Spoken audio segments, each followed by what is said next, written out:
My name is Sarah Mitchell. I'm 38 years old, and this is the story of how my wife's greed in divorce court became her own undoing, how one desperate lie told under oath unraveled 15 years of deception and gave me back my life. The late afternoon sun slanted through our bedroom window, casting long shadows across the hardwood floor. I'd refinished myself 3 summers ago. I stood there holding the envelope from the county courthouse, its weight somehow heavier than paper should be. Divorce papers, the formal end to what I'd thought was forever. But that wasn't what made my hands shake. It was the attached financial disclosure where Elena had listed every asset we'd built together as solely hers. The house I'd spent weekends renovating, the retirement account I'd funded through 60-hour work weeks, even the small business I'd started from our garage, now worth 6 figures, was claimed as her intellectual property. 15 years. That's how long I'd loved Elena Chen Mitchell. 15 years since we'd exchanged vows in that tiny courthouse in Portland, Oregon. Both of us too broke for a real wedding, but too in love to care. I was 23 then, fresh out of nursing school, and she was the brilliant law student who made me believe in forever. I heard her key in the front door. She still had one, despite filing for divorce 3 weeks ago. The familiar click-clack of her heels on our entryway tile, the rustle of her briefcase being set down. Once these sounds meant home, now they meant another confrontation. Sarah. Her voice carried that practiced neutrality she'd perfected in court. We need to talk about the settlement. I turned to find her in the doorway, still wearing her power suit. From the firm, her dark hair pulled back in the severe bun she'd adopted since making partner. Behind her stood Marcus Chen, her brother, yes, but also her divorce attorney. The ethical boundaries didn't seem to concern either of them. "There's nothing to talk about," I said, holding up the papers. "You're trying to take everything." Elena's laugh was cold, clinical. "I'm taking what's mine. You were always just the supporting player, Sarah, the nurse who kept things running while I built our future. Well, I built it. Now I'm keeping it." Marcus stepped forward, all 6 feet of him, trying to be intimidating. "My client has been more than generous. She's not seeking alimony, despite being the primary breadwinner." Primary breadwinner. The words tasted bitter. I worked double shifts for 5 years to pay for her law school. I took out loans in my name when her credit was shot. Ancient history. Elena interrupted, examining her manicured nails. "What matters is the last 5 years. My salary has tripled since making partner. Your little craft business is a hobby at best." My little craft business was a thriving online shop selling handmade furniture built with these hands in the garage she now claimed sole ownership of. Last year it had cleared $120,000, but on paper she'd made sure it looked like her side project. "I know what you've been doing," I said quietly. "The offshore accounts, the hidden assets, moving money through your brother's firm." Elena's face didn't change, but I caught the slight tightening around her eyes. "Bingo. Careful, Sarah." Her voice dropped to that dangerous whisper I'd once found exciting. Unfounded accusations could be considered defamation, especially against an officer of the court. "Get out." The words came out steadier than I felt. "Both of you, get out of my house."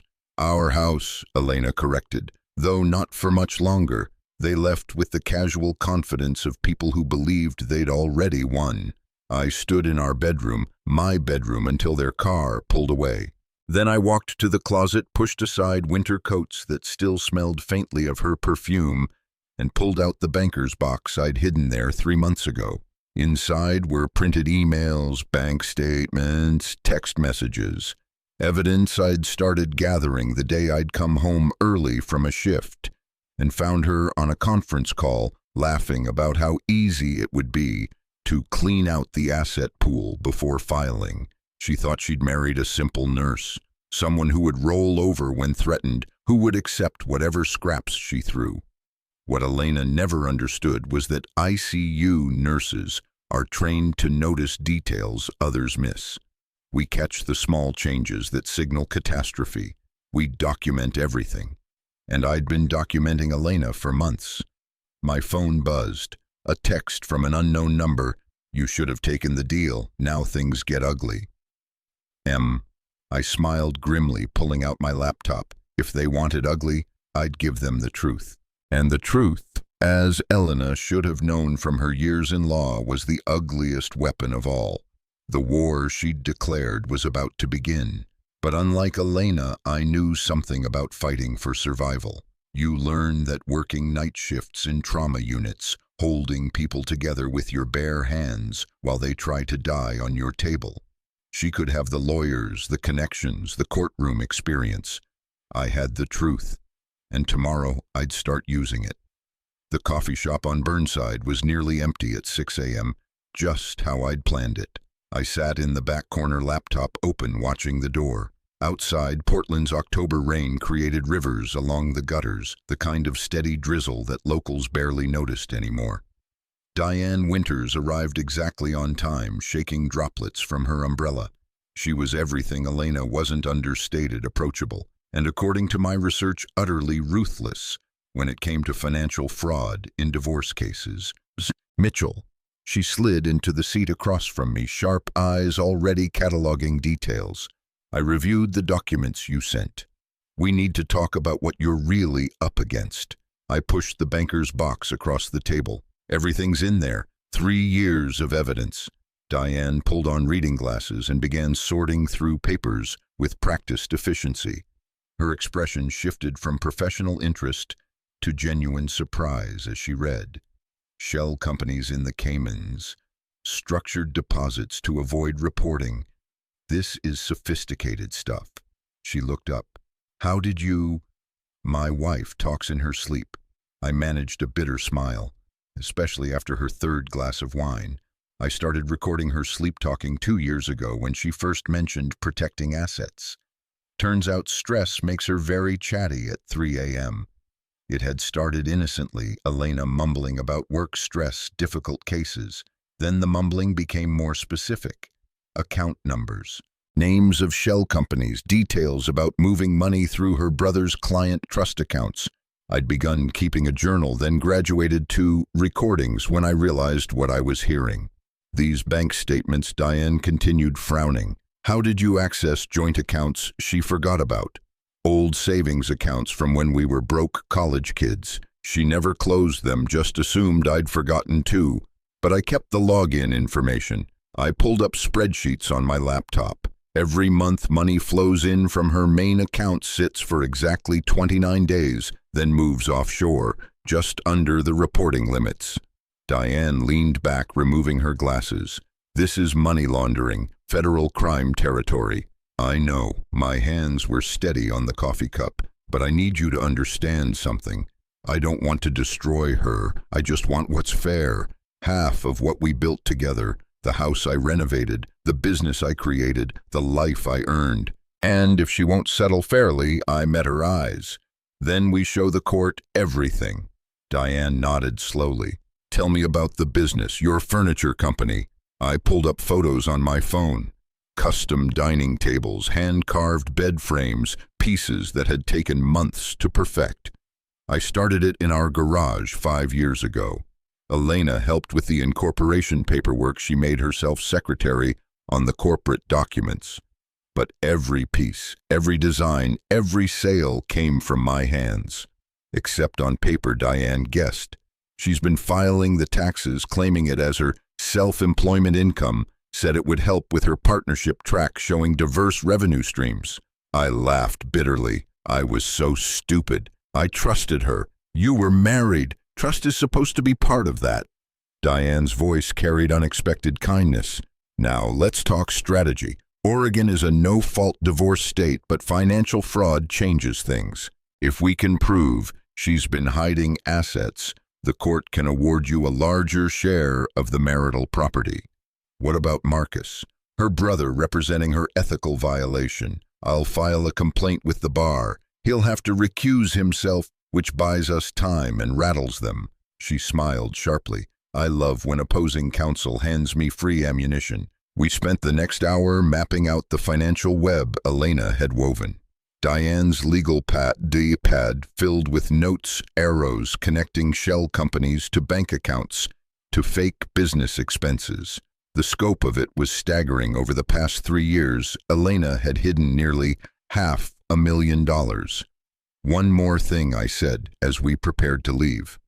I pulled out my phone and played a recording. Elena's voice, wine-slurred but clear. Sarah's too trusting. By the time I file, everything will be in the Cayman accounts. She'll get the house if she's lucky, but the real money, that's mine. I earned it. Diane's expression hardened. When was this recorded? 6 weeks ago. 2 weeks before she filed for divorce. Premeditation, planning, fraud. Diane packed the papers carefully. Sarah, I need you to understand something. When we file our response, when we detail all of this, Elena's career is over. The Bar Association doesn't play with lawyers who commit financial crimes. She'll be disbarred. I thought about the woman I'd married. The idealistic law student who'd wanted to fight for justice. The young attorney who'd cried after winning her first case because it meant so much to her client. When had that person disappeared? She made her choice, I said finally. Now I'm making mine. That afternoon, I sat in my workshop, the garage, Elena claimed was hers, running my hands over a half-finished oak table. The wood was smooth, honest, real, in a way my marriage had stopped being years ago. Tomorrow Diane would file our response. Tomorrow the real fight would begin.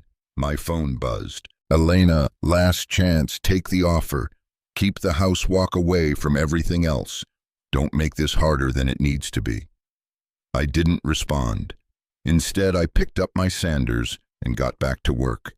There was something therapeutic about taking rough wood and making it beautiful, about revealing the truth hidden beneath the surface. Elena was about to learn what that felt like. The conference room at Diane's law firm smelled like leather and old coffee, its floor-to-ceiling windows offering a view of downtown Portland shrouded in November rain. I sat at the polished table, hands folded, watching Elena and her new attorney arrive.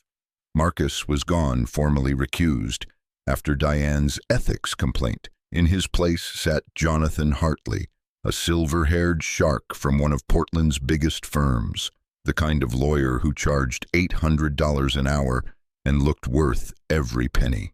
Elena wore her courtroom armor, a black suit that cost more than most people's rent, her wedding ring conspicuously absent. She didn't look at me as she sat down, but I caught the tension in her shoulders, the way her fingers drummed against her briefcase. "Let's begin," the court reporter said, fingers poised over her keys. Diane started gently establishing basic facts. How long we'd been married when Elena had filed for divorce. Simple questions with simple answers.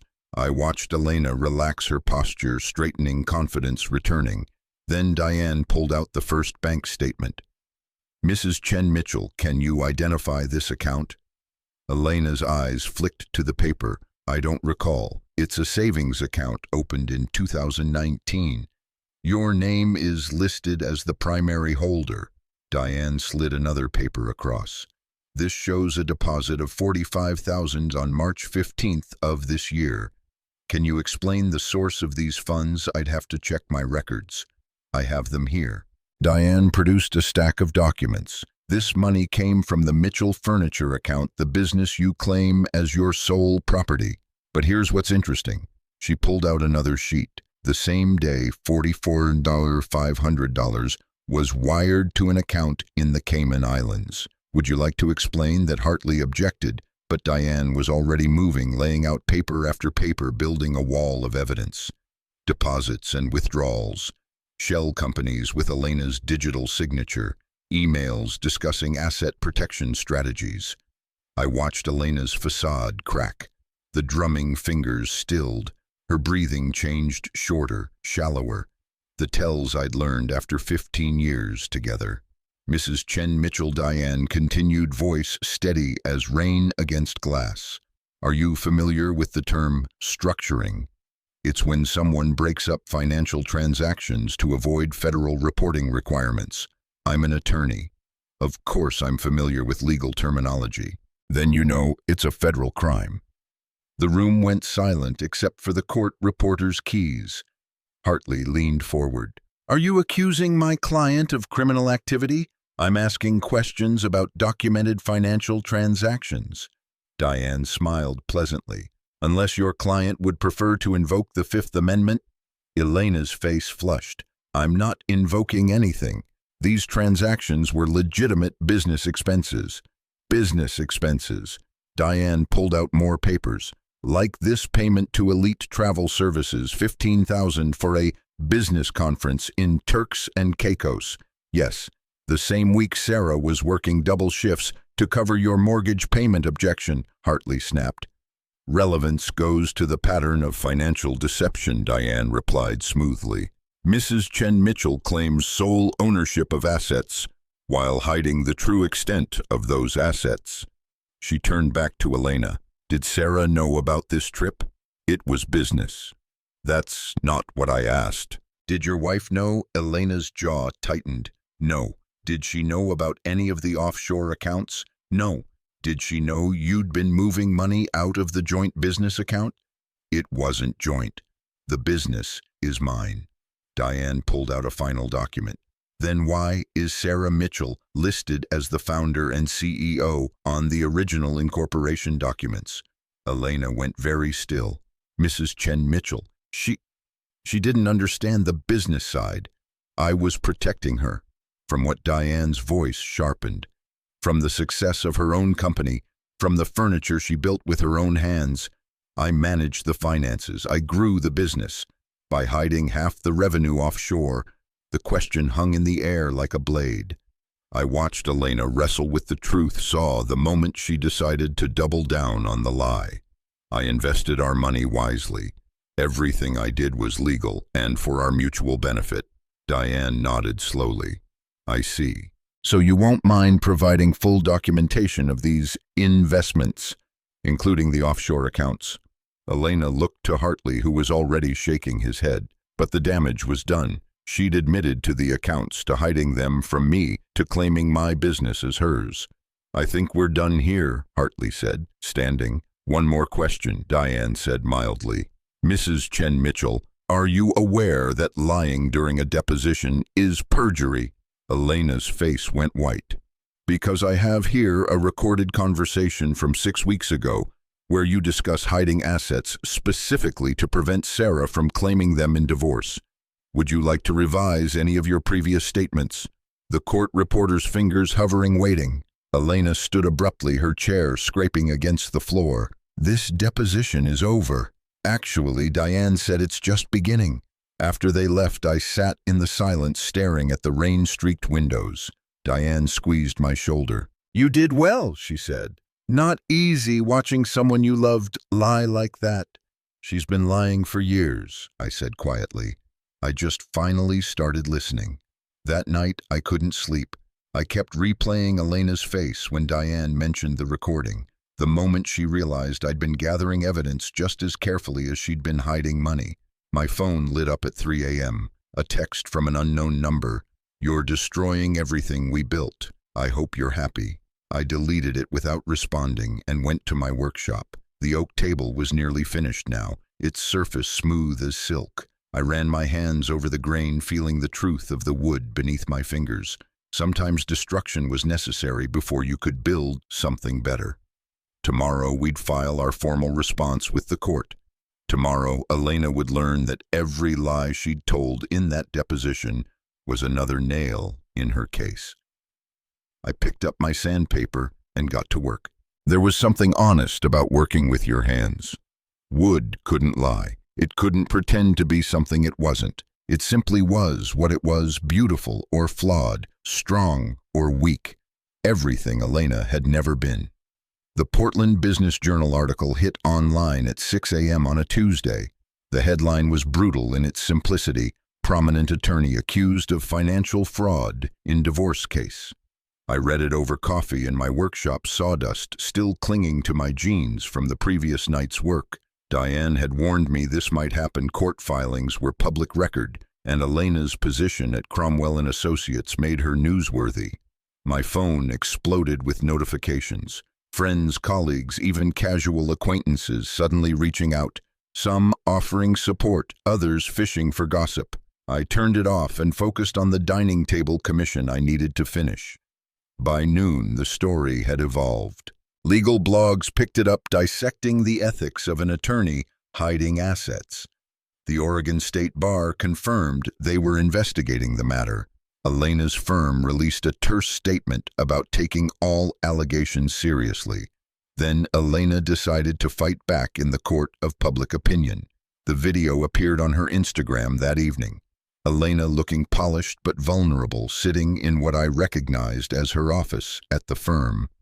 "I need to address the false allegations being spread about me," she began, her voice catching just enough to seem genuine. "My soon-to-be ex-wife is a vindictive woman who can't accept that I've outgrown our relationship. She's fabricated evidence, manipulated financial records, and is trying to destroy my career out of spite." She wiped at her eyes dry, I noticed. "Sarah Mitchell is mentally unstable. Her nursing colleagues have expressed concerns. I tried to protect her, to help her through her struggles, but she's turned on me in the cruelest way possible." The comments flooded in immediately. Support from her law school friends, partners at her firm, clients she'd cultivated. The narrative was already forming: successful attorney, victimized by jealous ex. I might have let it stand, might have stayed quiet, focused on my work, let the legal process handle everything. But then she posted the photo. It was from our wedding day, both of us young, radiant, standing in front of the courthouse. She'd cropped it to show only herself, adding the caption, "Before the toxicity, when I still believed in love over money." Survivor, not victim. Something cold and determined clicked into place inside me. I called Diane. "She wants to make this public. Let's make it public." The next morning I did something I'd never done before. I started a blog. Simple title: "The Truth About Elena Chen Mitchell, a Documentary." My first post was straightforward. No accusations, no anger, just documents. Our tax returns from when I'd worked double shifts to pay for her law school. Receipts for the student loans in my name. Photos of the furniture I'd built, each piece time-stamped and geotagged in our garage. The original business registration with my name as founder. Then I posted the audio. Not all of it, Diane advised against that. Just enough. Elena's voice clear and damning Sarah's too naive to check the offshore accounts. By the time she figures it out, I'll have everything transferred to... The post went viral within hours. Local Portland forums picked it up first, then Twitter. By evening, "financial fraud divorce" was trending in Oregon. Legal professionals dissected every document I'd posted. Financial experts explained the money laundering implications. Marriage counselors used it as a cautionary tale. Elena tried damage control. More videos now claiming I'd doctored the audio, that the documents were forged. But people had started digging. Former clients mentioned odd billing discrepancies. Ex-boyfriends shared similar stories of financial manipulation. The Oregonian called wanting an interview. I declined. Local news stations camped outside the house. I stayed in my workshop building furniture and letting the truth speak for itself. Then came the email that changed everything. Subject: "You're not alone. Sarah, you don't know me, but Elena was my attorney during my divorce 3 years ago. I always suspected she was overcharging, hiding things. After seeing your posts, I checked my old records. I think she stole from me too. I'm not the only one. There's a group of us." Attached were billing records, emails, a pattern of behavior I recognized too well. I forwarded everything to Diane and the state bar. Within a week, 3 more former clients had come forward. The bar investigation expanded. Cromwell and Associates suspended Elena pending review. Her carefully constructed world was crumbling, and she'd done it to herself by going public. But the real blow came from an unexpected source. Marcus, her brother, released his own statement. Brief, carefully worded, but devastating. I can no longer remain silent while my sister's actions harm innocent people. I am cooperating fully with all investigations and have surrendered my law license pending review of my own ethical violations. I was sanding a table leg when I saw his statement, the wood grain revealing itself stroke by stroke. Sometimes the truth was like that, hidden beneath layers of varnish and lies, waiting for someone patient enough to reveal it. My phone buzzed. Elena, from a number I hadn't blocked yet. "How could you do this to me?" I typed back my first response in weeks. "I didn't do anything to you. I just stopped letting you do it to me." Then I blocked that number too and got back to work. The truth was out now, spreading like ripples in still water. Every lie Elena had told created another crack in her facade. Every document I'd posted was another stone in the foundation of my case. She'd wanted a war, but she'd forgotten the first rule of combat: never fight a battle on terrain your enemy chooses. She'd moved the fight to the public arena, thinking her Polish and connections would protect her. She'd forgotten that I'd spent years in emergency rooms where performance meant nothing and truth meant everything. Where documentation could save lives and lies could end them. Now she was learning what that meant. The Multnomah County Courthouse stood like a concrete monument to justice, its windows reflecting the weak December sun. I climbed the steps slowly, Diane beside me, both of us silent. After months of depositions, filings, and public drama, it all came down to this. Inside, the courtroom smelled like old wood and floor polish. I took my seat at the plaintiff's table, hands steady on the worn surface. Across the aisle, Elena sat with her third attorney. Hartley had withdrawn after the Barr investigation expanded. This one was younger, hungrier, probably working for a reduced rate given Elena's frozen assets. Judge Catherine Morrison presided, a silver-haired woman with eyes that missed nothing. She'd reviewed the mountain of evidence, the financial records, the recordings. Now she would hear our final arguments. Elena looked different.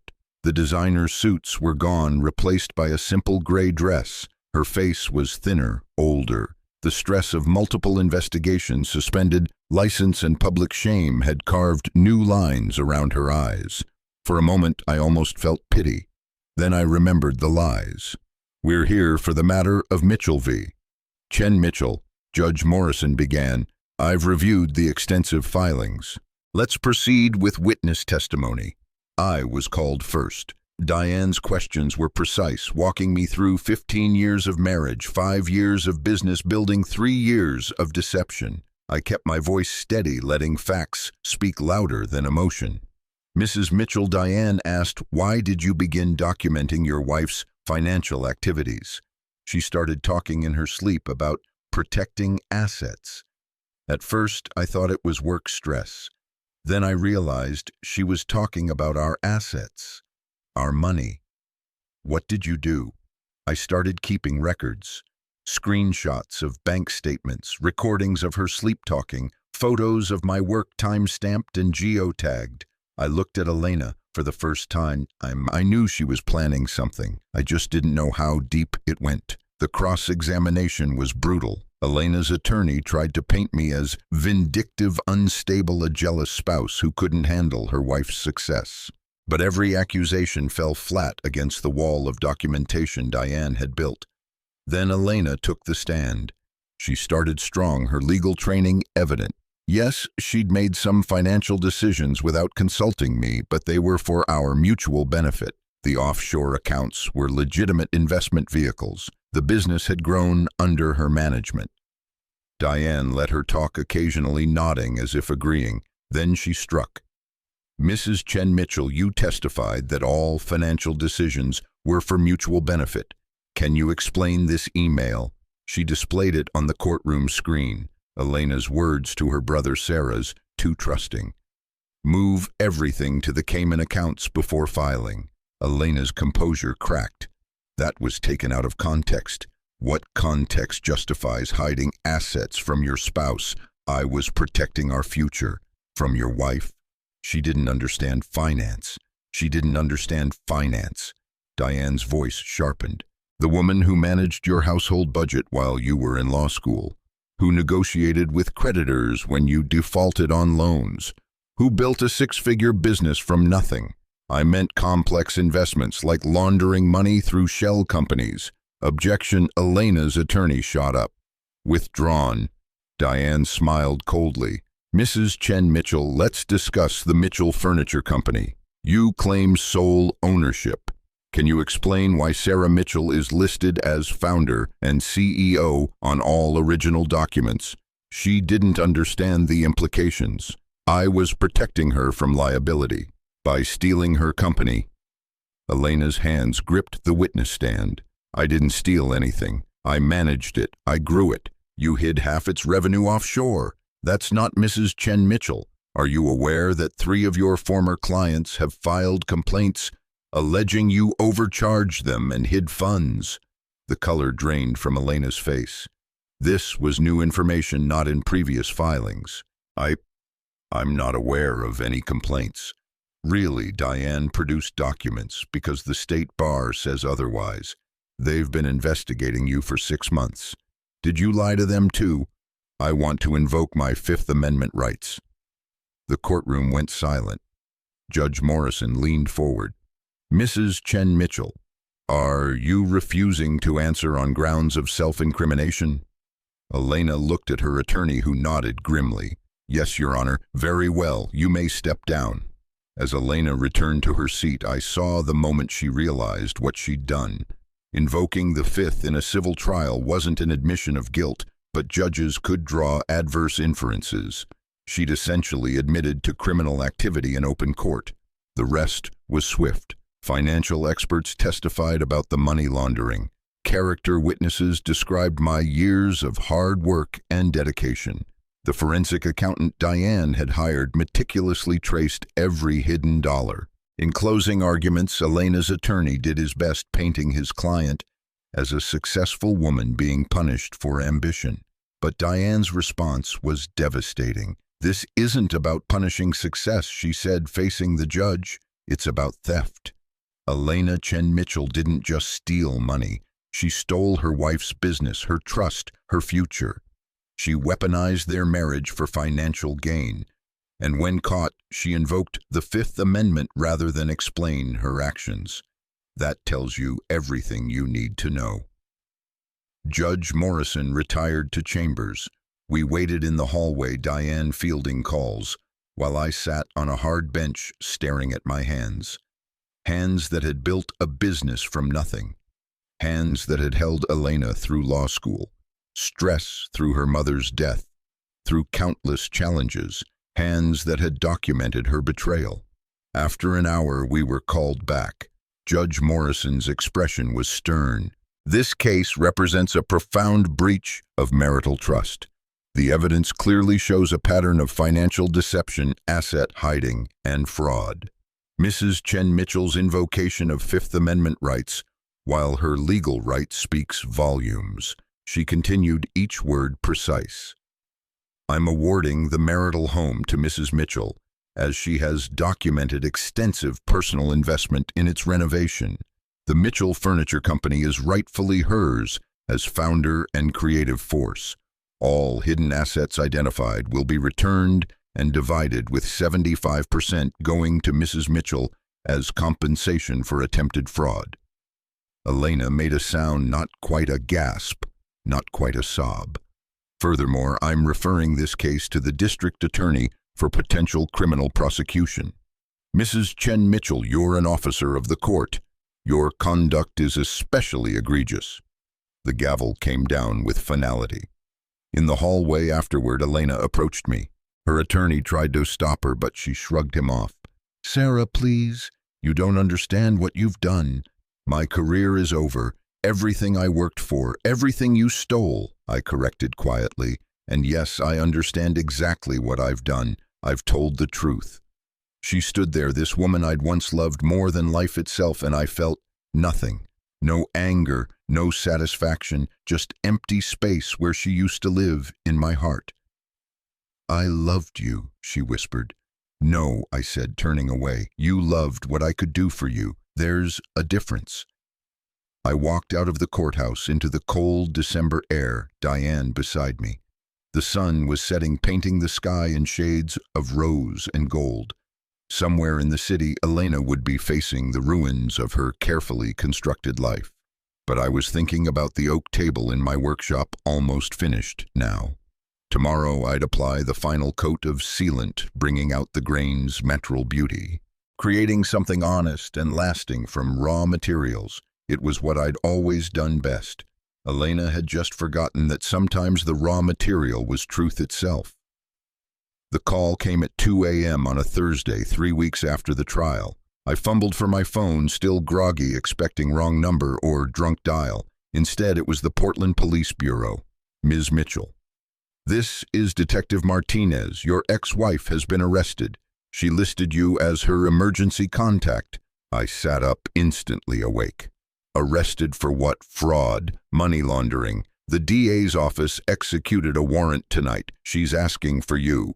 I almost hung up, almost rolled over and let Elena face her choices alone. But something, maybe the memory of who she used to be, maybe simple human decency, made me grab my keys. The Metropolitan Public Safety Building looked harsh under fluorescent lights. I found Elena in a holding cell, still wearing pajamas, her face streaked with mascara she hadn't removed before bed. She looked small, breakable, nothing like the woman who'd tried to destroy me. "Why am I here, Elena?" She gripped the bar's knuckles, white. I didn't know who else to call. Marcus won't answer. The firm abandoned me. My friends... She laughed bitterly. "What friends you have, an attorney? Had. Can't afford one now." She met my eyes for the first time in weeks. They froze everything, Sarah. Every account, even the legitimate ones. Said it's all evidence now. I should have felt vindicated. Instead, I just felt tired. "What do you want from me? I don't know," her voice broke. I'm scared. And you're the only person who ever really knew me. I thought I knew you."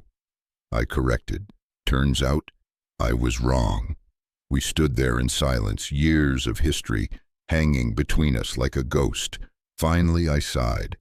"I'll call Rachel Gooding. She's a good public defender, used to work private practice.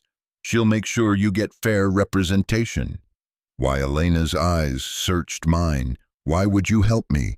"Because once upon a time you were the love of my life," I said simply. "That has to count for something even now." I left her there and made the call from my truck. Rachel agreed to take the case, warning me to maintain distance. "This is going to get uglier," she said. "The DA wants to make an example." She was right. The next months were a cascade of revelations. The investigation uncovered more than anyone expected. Elena hadn't just hidden marital assets, she'd been skimming from client trust accounts for years. Small amounts carefully disguised, but it added up to hundreds of thousands. Local news covered every development. Former colleagues distanced themselves publicly. The state bar formally disbarred her. Cromwell and Associates sued to recover their reputation.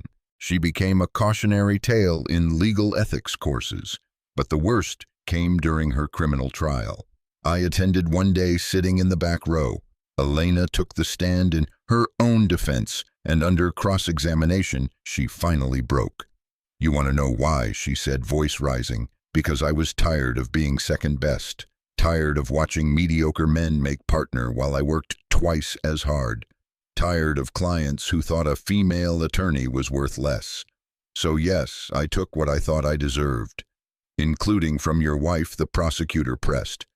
Elena's eyes found me in the gallery. Sarah had it easy, building her little tables, playing with wood. No glass ceilings, no sexist partners, no clients assuming she was the secretary. She never understood the pressure I was under. "So you stole from her. I invested in our future." "Whose future?" "Because according to these records, you were planning to leave her before she discovered your theft." Elena went silent, and in that silence I heard the truth she'd never spoken. She'd stopped seeing me as a partner years ago. I'd become just another resource to exploit, another account to drain. I left before the verdict, but Rachel texted me later. "Guilty on all counts. 5 to 7 years federal prison, possibly 3, with good behavior. restitution to all victims, including me. That night, I finished the oak dining table. The wood gleamed under workshop lights, every grain perfect, every joint true. I'd built it without deceit, without shortcuts, without compromising its integrity. My phone rang. An unknown number I almost didn't answer. Sarah Elena's voice was hollow. "They're moving me to federal facility tomorrow. I just wanted to say, I'm sorry, not for getting caught, for becoming someone who needed to be caught." "I know," I said quietly. "Do you ever think about what we could have been if I hadn't?" "Sometimes. But that's not who you chose to be." "No," she agreed. "It's not." A pause. Will you be okay?" I looked around my workshop. Orders were backing up. The business was thriving. I'd hired 2 assistants. The house was mine, clear and free. More importantly, I'd learned to trust my instincts again. "I'll be fine, Elena. I hope someday you will be too. Take care of yourself, Sarah. Goodbye, Elena." I hung up and went back to my work. Tomorrow I'd start a new commission, a bedroom set for a young couple just starting out. They'd asked for something built to last, something honest and real. I knew exactly what they meant. 2 years later. The morning sun streamed through the expanded windows of my workshop, illuminating sawdust motes dancing in the air like tiny celebrations. I'd knocked out the back wall 6 months ago, doubling the space, adding room for the new equipment and the 3 full-time craftspeople who now worked alongside me. "Sarah, the Henderson order is ready for delivery," called out Maya, one of my employees, running her hand over a cherry wood dresser. "Want to do final inspection?" I set down my coffee, good coffee now from the local roaster, not the gas station swill I used to survive on, and examined her work. Smooth joints, perfect finish, the kind of quality that had made Mitchell Furniture a name people sought out. "Beautiful work," I told her, meaning it. "They're going to love it." My phone buzzed with a text from Diane, now a friend rather than just my attorney. "Lunch today, I have someone I want you to meet." I smiled, already knowing this was another attempt at matchmaking. Diane had been trying for months, convinced I was ready to date again. Maybe she was right. The anger had faded, replaced by something lighter, not forgiveness exactly, but release. The workshop door chimed, and I looked up to find a woman with paint-stained fingers and a shy smile. "Hi, I'm Jordan. I have an appointment about commissioning a dining set." I wiped my hands on my apron, extending one to shake. "That's me. Come on, let me show you some examples." As we walked through the showroom, Jordan's enthusiasm was infectious. She was an artist. She explained, just bought her first house, wanted furniture that would last a lifetime. "I used to follow your blog," she admitted suddenly, "during your divorce. The way you handled everything with such grace. It helped me through my own tough time." I paused, still sometimes surprised when strangers knew my story. "I'm glad something good came from it." "Are you kidding? You showed so many people that financial abuse is real, that it's okay to document things to protect yourself." She gestured around the workshop. "And look what you built from the ashes." We spent an hour discussing wood types and designs. Jordan was easy to talk to, her humor quick, her passion for art evident. When she left, she handed me a business card. "I know you probably get this a lot," she said, "but if you ever want to grab coffee and talk about something other than furniture." After she gone, I stood in my workshop holding her card, feeling something I hadn't felt in years, possibility. The bell chimed again. This time it was Diane, early for lunch and grinning like she'd won a case. Guess what came in the mail? She handed me an envelope. Inside was a check. The final restitution payment from Elena's criminal case. I'd been receiving them monthly, small amounts from her prison work program. This one had a note attached, "Last payment. Debt cleared. I hope you've built something beautiful." I stared at her handwriting, still so familiar after all this time. "You okay?" Diane asked. "Yeah," I said, folding the note carefully. "Just endings and beginnings, you know." We went to lunch at the new Vietnamese place downtown. Over phone, Diane told me about her latest case, another financial abuse situation. "I'm sending them to you," she said. "You've become the expert people trust." It was true. I'd started a support group for financial abuse survivors. Once a month, we met in my workshop after hours sharing stories and strategies, teaching people to document, to trust their instincts, to protect themselves while hoping for the best, but preparing for the worst. So Diane said, stirring her soup, "I saw a cute artist leaving your shop earlier." I laughed. "Jordan, she's commissioning a dining set." "Just a dining set." She gave me her card. Diane's face lit up. And maybe I'll call her. That evening I worked late finishing a jewelry box commissioned by a young man for his fiancée. The wood was reclaimed oak, weathered but strong, made beautiful by its imperfections. As I applied the final polish, I thought about transformation, how pressure and time could destroy something or reveal its hidden strength. My phone rang. Rachel Gooding, Elena's former public defender. "Sarah, I thought you should know. Elena was released today. Good behavior, halfway house placement. She asked me to tell you she's staying in Seattle, won't be returning to Portland. How is she changed?" "Prison does that. She's planning to work with a non-profit that helps female inmates with legal issues. Can't practice law anymore, but she wants to help somehow." After we hung up, I stood in my workshop surrounded by work I'd created with my own hands. The business was thriving, the house was warm and full of life. I'd built something real from the wreckage of what we'd been. My phone buzzed, a text from an unknown number with a Seattle area code. "I know I have no right to say this, but I'm proud of what you've built. Thank you for showing me the cost of lies, even when the lesson came too late. Be happy, Sarah. You deserve it." I deleted the message but kept the sentiment. Tomorrow I'd call Jordan about that coffee. Tomorrow I'd teach another workshop on recognizing financial abuse. Tomorrow I'd keep building. But tonight I raised a glass of wine to the empty workshop, to hard-won wisdom and expensive lessons. To new foundations, I said aloud, then got back to work. There was always another piece to build, another truth to shape with patient hands. And now finally I was building for myself.